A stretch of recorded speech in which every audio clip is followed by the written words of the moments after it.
Right now, if you get sick, you know exactly what to do. You Google your symptoms, maybe call a doctor, pick up some medicine on the way home. Problem solved, usually within days. But here's a question that should genuinely disturb you. What did you do when there was no doctor, no medicine, no hospital, no Google, and nothing? Just your body fighting something invisible, something you could not see, could not name, and had absolutely no idea how to stop. For 300,000 years, every single human being who ever lived faced this exact situation, and somehow most of them survived. What they did to survive will make you grateful, horrified, and genuinely amazed, sometimes all at once. Imagine you're living 100,000 years ago. You wake up one morning and something feels wrong. Your body is burning, your muscles ache, you can barely lift your head. There's no word for fever in your language. There's no concept of bacteria or virus. All you know is that yesterday you were fine and today you might die. Because back then, that was genuinely the next thought. Not I should rest, not I need flutes. The immediate thought was something is trying to kill me from inside, and that single belief that sickness came from outside forces, spirits, curses, angry ancestors,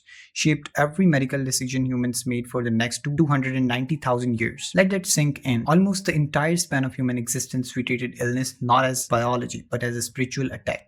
And honestly, given what they knew, it made complete sense. You cannot see bacteria, you cannot see a virus, you feel fine, then suddenly your body turns against you for no visible reason. If you had no signs, what would you think was happening? Exactly. So the first thing ancient humans did when someone got sick was not reach for medicine. They reached for the most powerful person in the camp, the shaman. Every single human culture on earth, without exception, developed some version of this figure. From the frozen tundra of Siberia to the rainforests of the Amazon, from ancient China to prehistoric Africa, every group of humans independently arrived at the same solution of one special person who could communicate between the world of the living and the world of spirits. The fact that this happened everywhere independently tells you something important. This was not superstition. This was the most logical medical system possible given what humans knew. When you got sick, the shamans would enter a trance, sometimes through drumming, sometimes through plants that altered consciousness. In that trance, they believed they traveled to another realm to negotiate for your soul, because the diagnosis was almost always the same. Your soul had been stolen, or you had broken a spiritual law, or an enemy had cursed you. And here's what's genuinely fascinating. It sometimes worked, not because the spirits are real, but because belief in one of the most powerful medicines ever discovered. We now call it placebo effect, and modern studies show how it can reduce real physical symptoms by up to 30%. Ancient humans accidentally discovered this 200,000 years before the modern science did. But shamans were not only dealing in the spiritual. Alongside the rituals and the chanting, they were also the world's first pharmacists, and their pharmacy was the forest. Here's something that should completely change how you see ancient humans.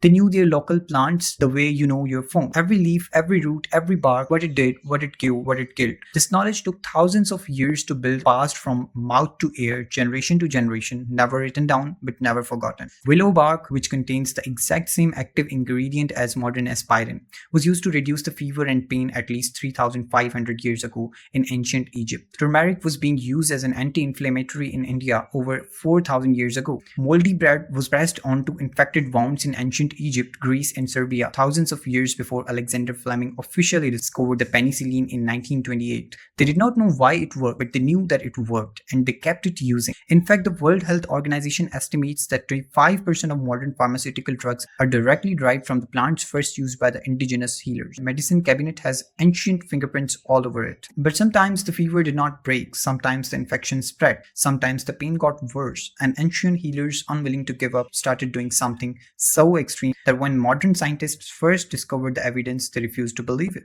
They drilled holes in the people's skulls while they were alive. This practice called trepanation, and it is the oldest non-surgical procedure in the human history. The earliest confirmed example is 10,000 years old, found in France, a human skull with perfectly round hole carved into it. And here's the part that will genuinely shock you. The bone around the hole had regrown, which means that the person did not just survive the surgery, they lived for years afterward. Archaeologists have found skulls where the same person had this procedure done not once, not twice, but up to 5 times. 5 times someone drilled into their skull and they kept surviving. Why did they do it? The leading theory is that they believed evil spirits causing headaches, seizures, and madness were trapped inside the skull. Drill a hole, let the spirit out, patient gets better. And sometimes, perhaps due to relieving pressure on the brain, they actually did get better, which only made the healers more convinced they were right. But let's be honest about something. Not everything ancient healers did was accidentally brilliant, but some of it was genuinely terrifying. Bloodletting Bloodletting, the practice deliberately cutting a patient open to drain what they called bad blood, was used for over 2000 years across almost every civilization on Earth. Ancient Egypt, ancient Greece, Roman Empire, medieval Europe. It was still being practiced in 1800s and it killed people constantly. George Washington, the first president of the United States, almost certainly died not from his illness but from his doctors. In his final hours, they removed roughly 40% of his blood in a single day trying to cure a throat infection. The illness might have been survivable, but the treatment was not. For thousands of years, humans confidently did things to sick people that made them significantly worse, with complete certainty that they were helping. Sound familiar? It should, because we still do this today. We just don't know which things yet. But here's what's remarkable when you zoom out. Ancient humans with zero technology, zero laboratories, and zero understanding of germ theory figured out quarantine. The book of Leviticus, written around 3000 years ago, contains detailed instructions for isolating people with skin diseases. Stay outside the camp, do not touch anyone, wait until it passes. They did not know about contagion in any scientific sense, but they noticed that the sick people near other people meant more sick people. Pattern recognition, no lab required. They also figured out basic surgery, dental work, bone setting, wound cleaning. A 14,000-year-old tooth found in Italy shows evidence of drilling and filling, a primitive dental procedure. Someone sat still while the other person scraped the rot out of their tooth with zero anesthetic. So what does all of this actually mean? It means that the instinct to heal is not modern. It is not scientific. It is not even uniquely human. It is ancient, primal, and baked into us at the deepest level. For 300,000 years, when someone we loved got sick, we did not walk away. We sat with them. We tried everything. We refused to give up. The tools have changed almost beyond recognition. The impulse never has. And maybe that's the most human thing of all.